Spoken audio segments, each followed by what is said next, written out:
Welcome back. Okay, for the next half hour, very quickly, we're going to run through language, because I think it does have a part in actually how we communicate.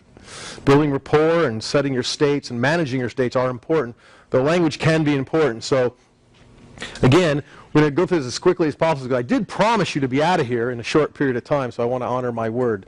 Language is symbols, are symbols of communication. So words are symbols that we place meaning upon. And how we construct those symbols, or how we syntactically put them together, order and sequence those words, create meaning in a sentence, especially in a context. Language shapes our reality because it's literally accepted by the unconscious mind to be true. It's literally accepted by the unconscious mind to be true. The English language has somewhat of almost 750,000 words. 750,000 words. The only other language that comes close is Germany with 350,000. What? 350,000. It's less than. It's almost. Yeah, it's a little less than. A little over half. So here's the funny thing: is that on a daily basis, we only use about 2,000 words a day. Out of 750,000 possible words, we only use on average about 2,000 words. Now, some people have probably about less than 2, maybe about 1.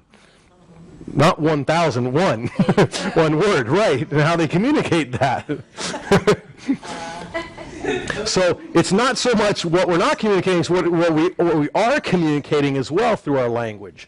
Be mindful of your thoughts. It means taking control of your language so that using your language shapes your reality or shapes your future, because that's literally what is happening. You're creating representations, I'll explain that. You're creating representations inside somebody else's head every time you utter a word. You're literally causing feelings inside somebody's body when you choose words to speak. How sexy is that? That's right.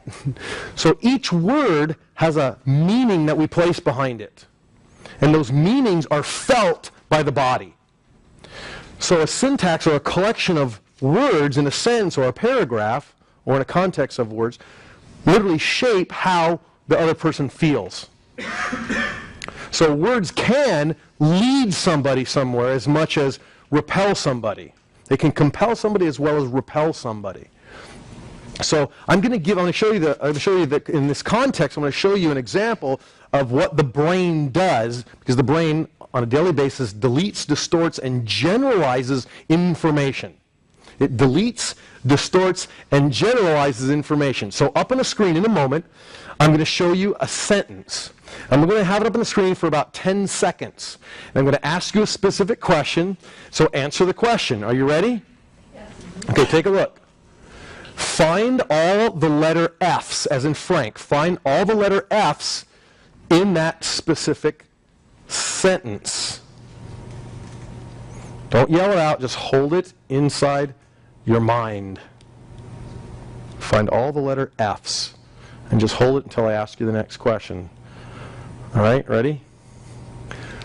Okay. How many people found 3? How many people found 4?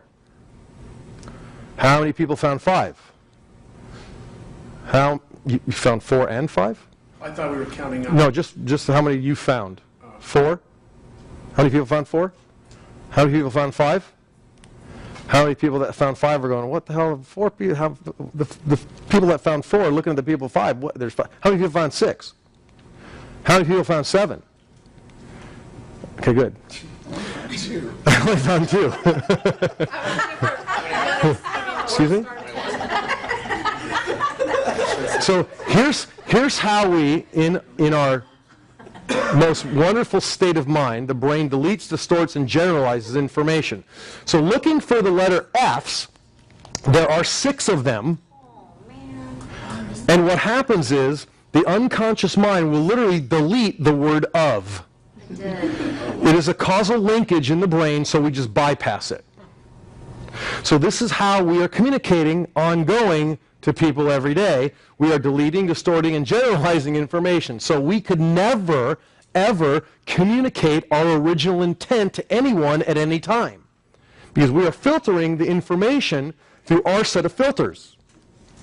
My filters are stronger than yours. He's got a lot more filters. He's got 4 more filters, actually.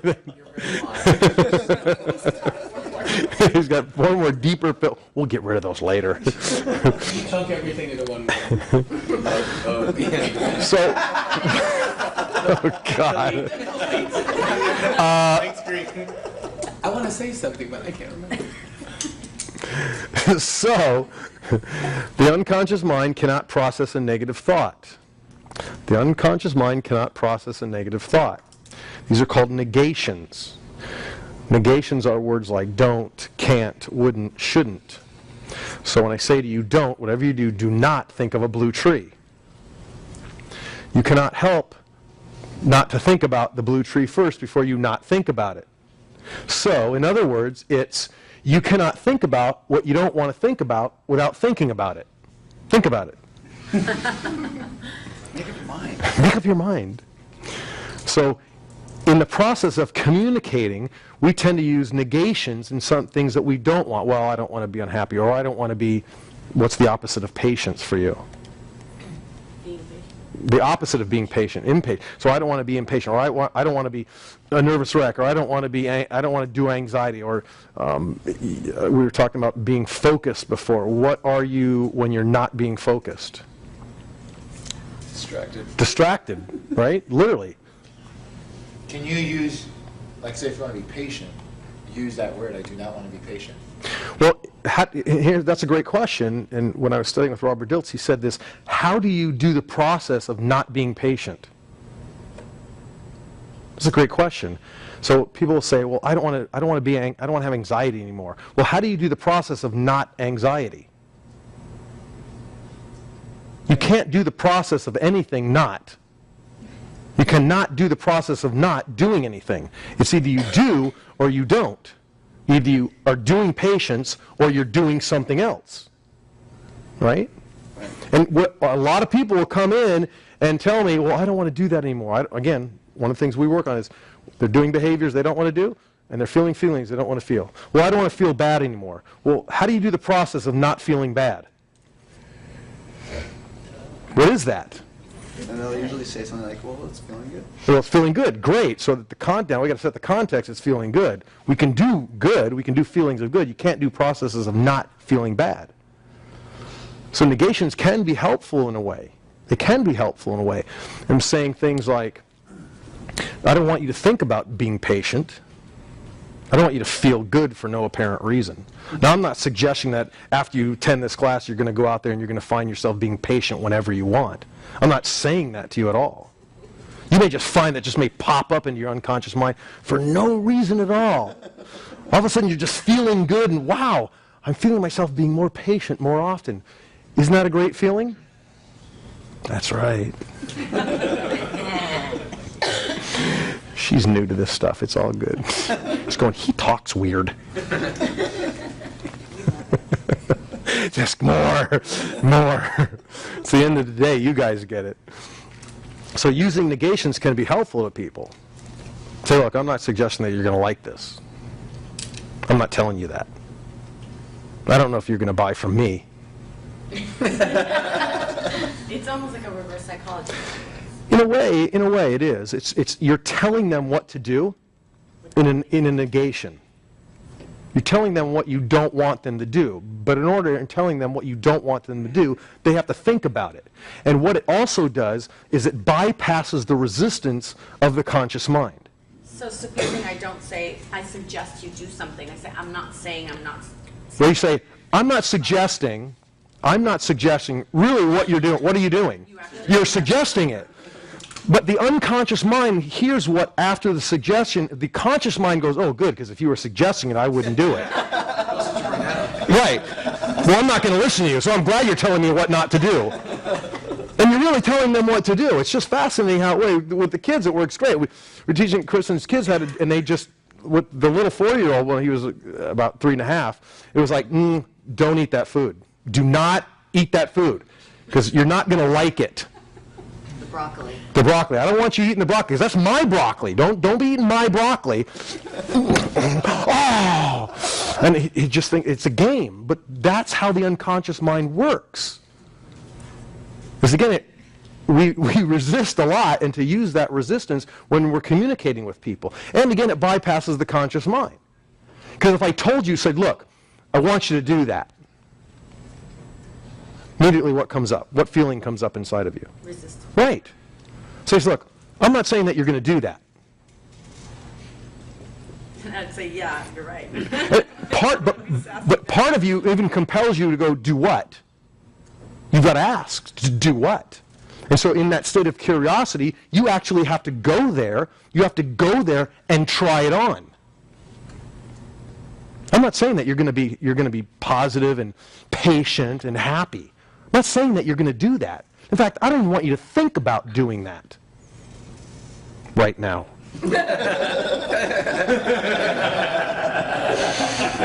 Especially when you get home tonight and all this stuff comes up. I don't want you to think about it then either. When you need it most. Now see, I'm talking to her unconscious mind. Her unconscious mind, no matter what her conscious mind says, her unconscious mind hears me. And it's going to respond that way. Maybe not all the time, but for the first couple of times, absolutely. And she'll think about it. And to even think about it puts her in a different state. Right? It changes her flexibility in that. Okay? So, here's what happens. I'm going to show you some amazing slides here in a second. The effects of our language are, we are beings of light, energy and matter. You know that, right? At a quantum level, we are nothing but energy, flickers of light. And we are communicating this energy through every person that we interact with. You're an electrical biochemical machine. And this is interacting with other people in our field, literally, or a computer, however you want to say this.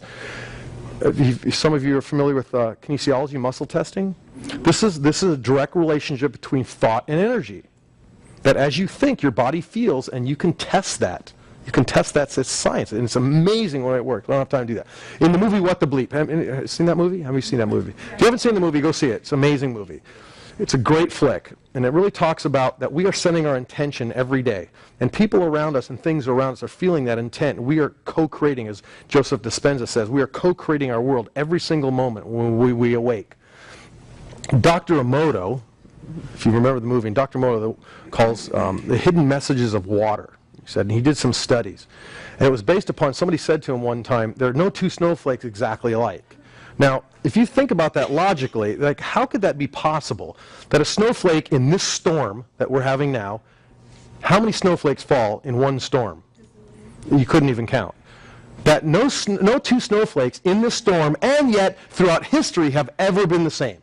That's mind-boggling. Okay, that's was Will Ferrell say? That's mind-boggling. If it's true, right? If it's true, and there's no way to really test it. So let's go with the theory that there are no two snowflakes exactly alike, because no one really knows. That's what they say. Unconfirmed sources. Studies show, especially those people say, they. Those who say things like that. Those that say things like that. That study has shown them that happens. So what Dr. Emoto did, he tested this process. He took some water from the Fuji Dam, and he froze it. And he looked at it through a microscope, and nothing happened. And for 3 months, he had a student, because he was an engineer. He was a science engineer. He wasn't a molecular biologist. He got a student from I think it was the University of Japan, to work with him for 3 months to finally uncover the process. Just how to look at a water molecule that's frozen. That was the challenge in itself. It took him 3 months. Finally, they discovered that the quality of the water determined the quality of the shape of the molecular structure of the snowflake and how it appeared as a crystal. And so dirty water presented itself different than clean water. He had pictures of the Fuji Dam. Normally, he froze the water, and when it began to unfreeze, when it began to melt, he took a picture and a snapshot of it. Then he had a monk bless the water, and the molecular structure changed. The same water. He said, that's really interesting. What would happen if I presented music to the water? So he'd take the same water, which was distilled water he was using at the time. He had this big barrel, so he was using the same water all the time. And he would take it out, he'd put it in a clear bottle, like a small water bottle, and he would label it. He'd label it with a certain word. It was in Japanese. And at first he tested just regular tap water. He tested water that was presented with music. He put the water bottle down and he put 2 speakers and he would test it overnight, about 24 hours. Then he'd freeze the water and he'd unfreeze it and you get a certain picture of the water. Then he said, wow, that's interesting. What if I just write words on the bottle? Will the words that I write on the bottle affect the molecular structure of the water? And you think, how could that even be? That's impossible. That in a pen or a pencil, written on a piece of paper, stuffed into a freezer, is going to affect the molecular structure of that water. What he found was it was the intent behind writing the word.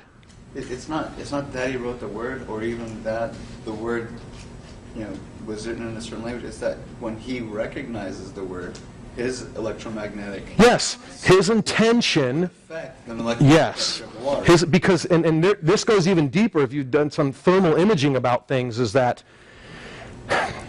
everything has a digital or energetic footprint in the world. Everything has an energetic footprint. The ink or the lead coming out of the pencil or pen has an energetic footprint. And how the intention behind that is left upon that water bottle. So if you just scrambled gibberish or wrote the alphabet on the water bottle, would that Still a happen? person doing it. Still somebody doing But it. it's not the ink itself, it's the intention behind the person writing it. Energy. It's the energy that's being placed behind the words in the bottle. Water's alive. Because water, what you're saying is water life. So the Okay. alphabet, to me, seems neutral. Okay, and it could be, because he didn't test that, he tested certain words. I'm going to show them to you. So one of the words that he tested, which came up frequently, was the word thank you. There's simply, he said, a beautiful crystal. It was a perfect crystal, because the intention behind thank you gave him this perfect crystal. The word earth.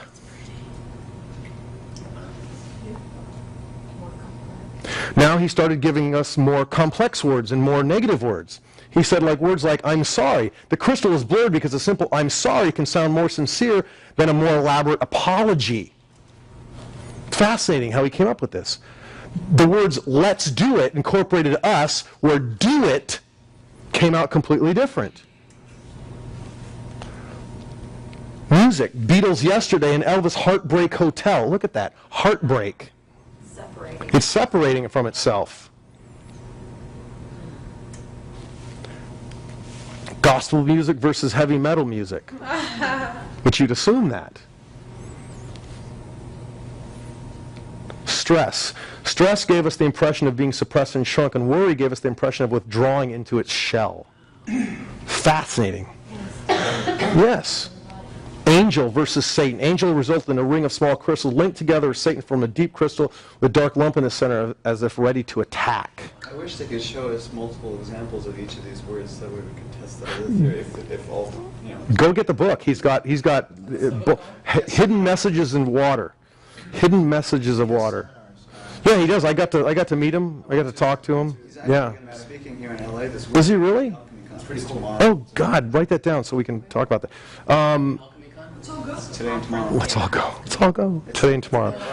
Yeah, so just blow off today and we'll just go there. Only 300 He said, here's one thing. He said, the most perfect crystal, the most perfect word was love and gratitude. It formed the most beautiful crystal. But he said, this wasn't important. This was not important. He said, what is most important is that the body is made up of 70-80% water, and how we communicate with ourselves is affecting every cell in our body. That's what was important. How we talk to ourselves and how we talk to other people are affecting the molecular structure of each person that we communicate with, especially ourselves. Erica. What? Go there, please. You already went there, so verbalize it. I totally believe in that, intention, energy, and saying, instead of saying what you don't want, you say what you want. Absolutely. Abraham Hicks. Absolutely. However, in the sense that, now I'm going to go aesthetically here, I've gained, and I hate to even repeat this, but I have a thyroid thing, so I have 30 pounds extra on me, and Yep. every day I love myself, I'm very confident, but yet, until I get this off, I won't feel better, and so I tell myself, I'm not, but I know that I am overweight, so therefore, I sort of almost attack the confidence and the things Absolutely. that you say. So So if that it's was- called incongruency. Okay. Because what you just said just told me a lot what about you're doing inside your head. Your strategy is, I want this, but, which is a negation, just negating yourself, but I won't feel good about myself until I lose it. So that means right now, I don't feel good about myself. That's what I'm just repeating what you just said. You just said, until I lose the weight, until I'm here, I'm not going to feel good about myself. That's what you said. Is that right? No. Okay, what'd you say? In so many words, you are correct, but not all the way. Okay, so tell me exactly what you meant by that, because that's what I heard you say. Playing it back would be that I do love myself. Right. For sure. I Yep. completely do. And I respect myself. Yep. However, I'm not completely. Which is a negation, which is, See, you're introducing her to this class midway through, and she's now she's, way over her head. I know. So, however, is, okay, here's, Erica, we're in a relationship. Erica, I totally appreciate you and I love you, however. I get it. You're right. I completely get that. That's what I'm having a problem with. Right And it's okay, because what you just did was an aha for you. Because you come to a realization, this is what I want, this is what I'm doing. The question you have to ask yourself now is what prevents you? And what prevents you is you aren't going to like yourself until you're here. Rather than saying, I love myself, I really like myself, no howevers, I love myself being, look, you see, I'm getting a negative response now. I love myself for being this way right now, even if I don't get there. See, the incongruency. I mean, we're her body, so it's okay that you know that. It's just that you don't want to recognize it, because at some level that's the ego talking and go, that means I'm not good enough. That means I'm not worthy. That means I'm helpless, hopeless, or... And there's the challenge in it is because you use the word struggle. And because in war, as in fight, as in battle against myself and what I want and struggling what I want, that's exactly what shows up in your external world is a struggle to lose weight. Rather than saying, I am perfect right now. I don't want to... myself that, but I Okay, you don't believe it. And that's, let me finish. I am perfect, I don't need to lose weight. I'm perfect the way I am, okay? And recognize that if you never get there, that's okay. You're not saying that to yourself. You're going, I'm perfect the way I am as long as I'm over here. As long as I'm 30 pounds less, I'm perfect. No, you haven't bridged that gap yet for being acceptable. And again, folks, every single one of you have the same issue going on. It's not about weight, it's about money, or it's about relationships, whatever it's about. I'm not good enough, I'm not worthy, I'm helpless, I'm hopeless. It's being in a place of gratitude all the time and really owning it. Yeah, I know. That's where your issue lies. Okay, and that's okay. Recognizing it sometimes, the recognition and the appreciation of who you are, that can be the moment that you can change now. I get it. 5 weeks ago, Yeah, absolutely. I'm not there anymore. Oh, this actually, okay, good. Oh yeah, this is nothing, you're not the only one in the whole planet. We've never dealt with this. You're the only one. Yes, it's all your fault. The whole world is this way. John, I think the intent, if I can just clarify, because I remember Yeah. about this 3 weeks ago, where you finally come to the place where you realize that you are congruently, that you love yourself and that you're complete in who you are now, but there's still things in your life that you'd like to change. Sure. But I think the difference is how you frame it. Right. Just because I don't have the $1 million, or Right. I don't look this way, or Right. I haven't achieved this goal, Right. it doesn't decrease from my value as a Right. Yes. Well, here's the thing. You've heard this saying, right? And Tom, this is what it says, is the, and let's put it in a context here. To agree, to disagree with yourself. That is huge in itself. To say, I'm okay with not being okay with myself. That's huge in itself. That's the first step. Rather than saying, I love myself, but until I get there. No. You can't. You can only do one or the other. You can only do one or the other, and the one that's more emotional, the one that's going to drive the behavior, is the one that you're going to own, which is this one, or this one of being, I'm not good enough until I get there. That's the driving force behind the behavior, is the emotion. And the emotion is,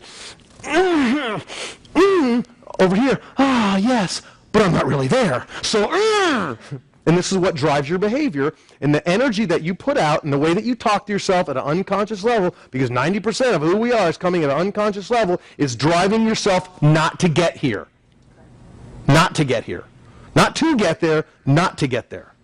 So it's to say, I'm okay with not getting there. I'm okay being here and mean it. And to be honest with yourself, you go, God, I can't believe it. I suck. I really suck. I suck right now. But I'm okay with sucking right now. It's the awareness that I'm not perfect all the time. All the time, I'm okay with not being perfect right now. And out of that, both. Yeah, but you don't believe it. You got to believe it all the time. The underlying belief has got to be, I'm okay no matter what I do. If I'm here or I'm here. Now, they've had these epiphanies, like I get phone calls in the middle of the week, or it happens in class. Where you're like, and what happens is, again, you will fight for that belief like you were just doing. Just happened, it was really quick for you to get over that. Some of them last for a while. You'll argue your point for an hour because you think you're right. I know, but that's not the way it is. However, but, therefore, and, sorry, I focus on what shows up and what is showing up. Don't tell me what you want. Tell me what you have. And let's work on that.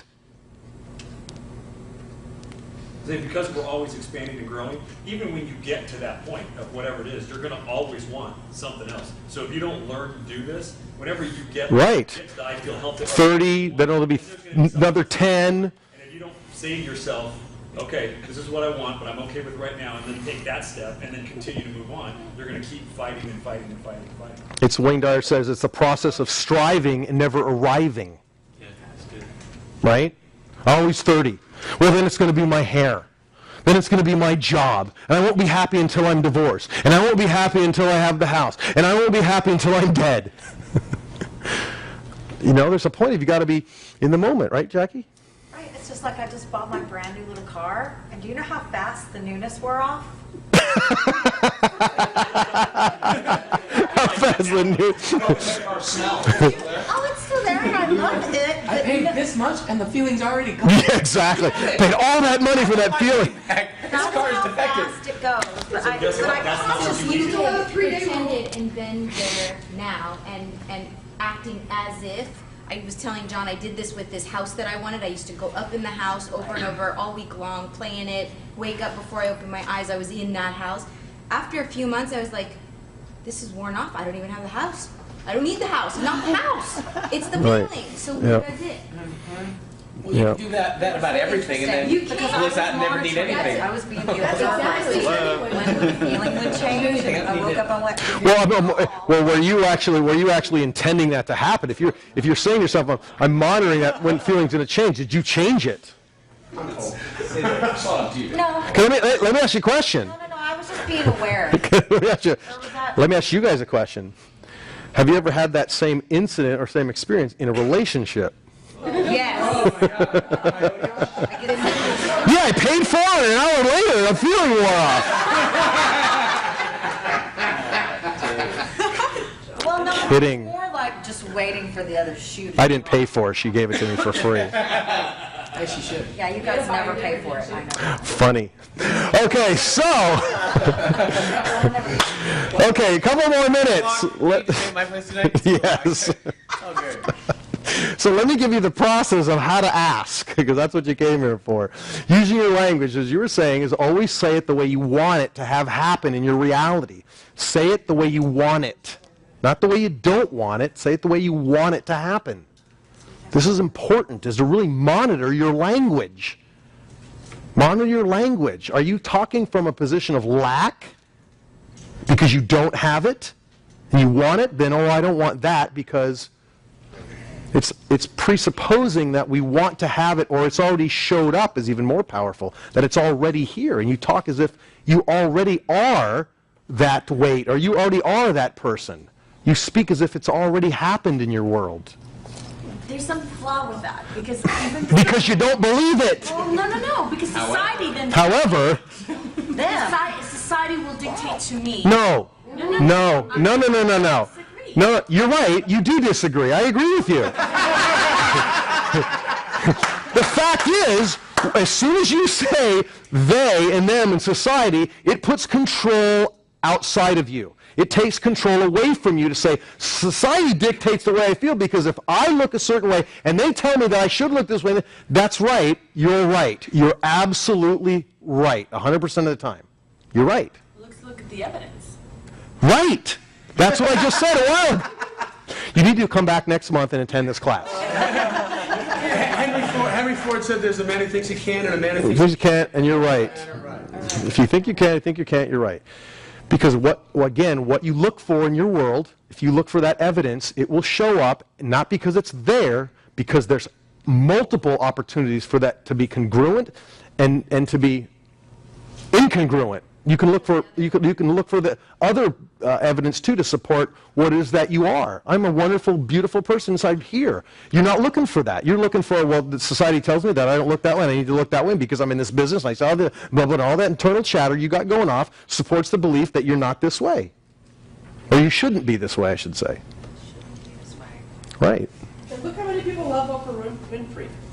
How many? 3? Well, yeah, right. Did you just say that on camera?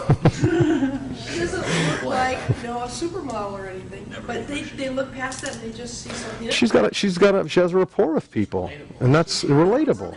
So society has not judged. Now, if she was selling a weight loss product, you probably wouldn't agree with her. When she was skinny. Okay, so here it is again in a nutshell, real quick. This is the step for you AD people that needed to leave before. This is what you came here for. The 5-step selling process is what we talked about before. Establish rapport, ask questions, find the requirement, the value, link the value of your product to your service, ask for the sale.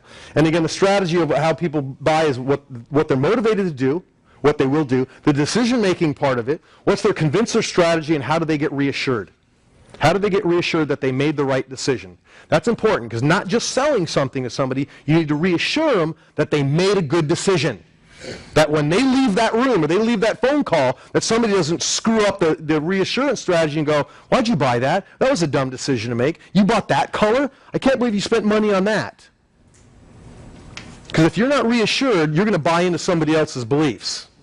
Right? So here's one of the things I love. This is a phone call. I love this strategy for phone calls. If you're interested in picking up the phone in a cold call and talking to some, let's say a secretary, some person that's kind of the go-between between you and the person. It's as simply as this. Is Michelle Smith around? And you say it in a very friendly tone. If the person at the other end says, well, who is calling? We'd say, this is John Santangelo. Could you put me through? Thank you. Done. Where you don't put please at the end because you're asking for permission and they have the authority to say no. You presuppose, and you say it in a command language, and as an embedded command, if you could put me through, thank you, in a downward tonality. It's not, can you put me through? Thank you. Couldn't that be perceived as a little rude? Correct. Yeah, it could. Could it? If you don't say it with rapport. You have about 2 seconds to create rapport with that person. That's why it says, is Michelle Smith around? You can say it in a way that honors and respects them in a moment, and I can do this. I've gotten so good at paying attention when somebody picks up that phone to how they say hello. If somebody says hello, you don't go, hey, how you doing? You've mismatched them right from the beginning. They say hello, you say hello. They say hi, or can I help you? Yes, you can help me. Thank you. Or hello, I go hello. Yeah, just match You match tone, volume, and tempo and rhythm. Yeah, Jackie. I used that. I realize you don't know, but if you did know, what time would it be this week? And it would run over this chick's head. It worked. I wanted to call all of you guys. It worked. They didn't notice anything. And then someone called and tried to use that stuff on me, and I caught him in the act. I was like, oh no, you're not going to use my stuff on me. Jedi mind trick on me. That's right, that Jedi mind trick. It works. That's right, don't think about that. That's right. Call him using my NLP stuff on you. You will take me to him now. You will take me to him now. Okay, so thank you. So here's the question you're going to ask. After you've built rapport with them, this is the main question you want to ask. Now, I don't know what's going to fit into that blank. That's up to you and what you're selling or what you're presenting. The question is, what's most important to you about? So what do you do? Give me a context I can put that in. So if you were asking one of your clients, you were asking. What's important to you? Okay, I was talking to her, but that's okay. Because you guys kind of look the same. Assume that it was me. It's always about you. I know. I'm sorry. So, Erica, what are you selling? So how would I ask this question? What's important to you about? Am I asking my client? Yeah, if you were going to ask me, I was somebody coming in. I normally would ask, hello, how are you? Establish a connection, and then I would always say, so, do you have an event, or is it for day-to-day? No, I'm just looking. I sort of want to do this, and then I get. So what specifically are you looking for? Because there's a great tag question. People say, I'm only looking, or I'm just looking. Now, you ready? What do you sell? Clothing. Clothing. You say, well, I'm just looking. You say, for that perfect dress, I'm sure. No, I'm asking a question. Yeah, I'm telling them at that point. So if I come in and I say, can I help you? And you say to me, I'm just looking, so I'll say that. Can I help you? I'm just looking. For that perfect dress? Maybe. Right. I don't know, but that's why you're here. I sell dresses. Hello? I mean, we don't sell cars, so thank you for coming by. So finish the question for them. If they're looking at a watch, same thing. Can I help you? No, I'm just looking for that perfect watch for you. Or for someone else. Well, I don't know. I'm going to let them know it's for someone else. Oh, really? Is it a specific watch you're looking for someone else, or is it something that you like that you think that they would like? How would that work for you? But let me ask you the question though. Let me presuppose something. We've got past that. Is what's most important about buying this watch? What's most important about buying this dress? You be the customer. What's most important about buying this dress? There really isn't importance. It's usually just about. Okay. I know, but now you're being the shop owner. I don't normally ask those kind of questions. I know that. It's the whole point.